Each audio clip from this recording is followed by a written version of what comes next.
नमस्कार। इस चैनल में आपका हार्दिक अभिनंदन है।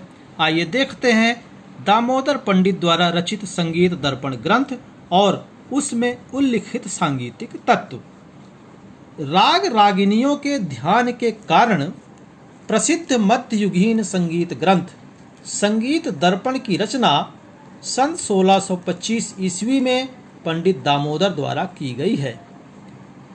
इस समय मुगल शासक जहांगीर का शासन था। नाद को परिभाषित करने में सर्वप्रथम सभी विद्वान संगीत दर्पण के श्लोक का ही उल्लेख करते हैं। प्रथम अध्याय स्वराध्याय में नादोत्पत्ति का उल्लेख निम्न श्लोक के माध्यम से किया गया है। नकारम प्राणनामानम दकार मंडलम विदुः जातः प्राणाग्नि संयोगातेन नादो अभिधीयते। यह श्लोक संगीत जगत में बहुत ही प्रसिद्ध है। नाद की हम जब भी व्याख्या करते हैं, उसकी परिभाषा लिखते हैं तो यह श्लोक का उद्धरण जरूर देते हैं। अर्थात नकार प्राण यानी वायुवाचक तथा दकार अग्निवाचक है। अतः वायु तथा अग्नि के संयोग से नाद की उत्पत्ति होती है। इसमें 2 अध्याय हैं। पहला स्वराध्याय तथा दूसरा रागाध्याय।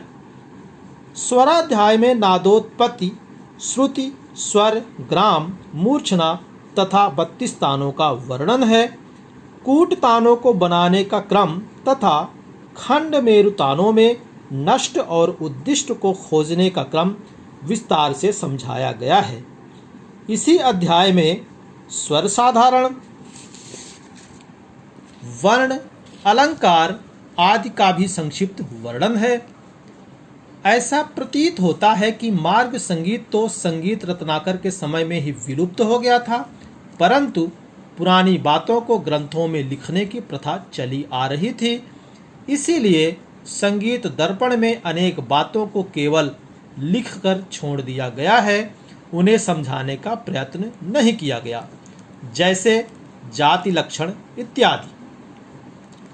दूसरे अध्याय रागाध्याय में रागांग, भाषांग, क्रियांग और उपांग को संक्षेप में समझाकर मतंग मुनि के मतानुसार रागों के 3 भेद शुद्ध, छायालग और संकीर्ण का वर्णन करते हुए संगीत रत्नाकर से 20 रागों के नाम उद्धृत कर दिए गए हैं और तुरंत ही शिव मत के अनुसार राग रागिनी का वर्णन प्रारंभ कर दिया गया है।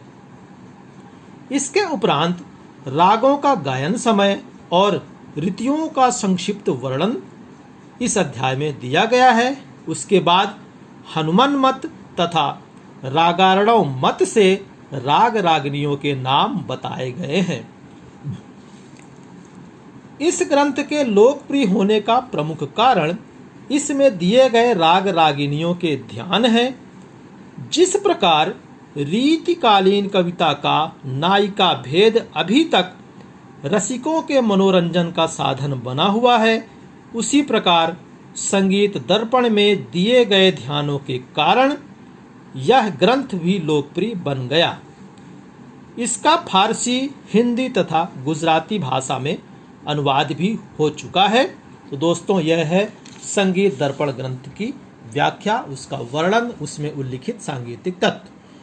हमें उम्मीद है हमारा यह प्रयास आपको जरूर पसंद आया होगा, और यदि हमारा यह प्रयास अच्छा लगे तो हमारे चैनल को सब्सक्राइब और हमारी इस वीडियो को अधिक से अधिक लाइक, शेयर और कमेंट्स ज़रूर करिएगा। इसके अलावा यदि आपको दूसरी और कोई जानकारी प्राप्त करनी हो तो कमेंट बॉक्स में जाकर आप ज़रूर कमेंट करें। हम पूरी कोशिश करेंगे आप तक आपकी बात पहुंचाने का।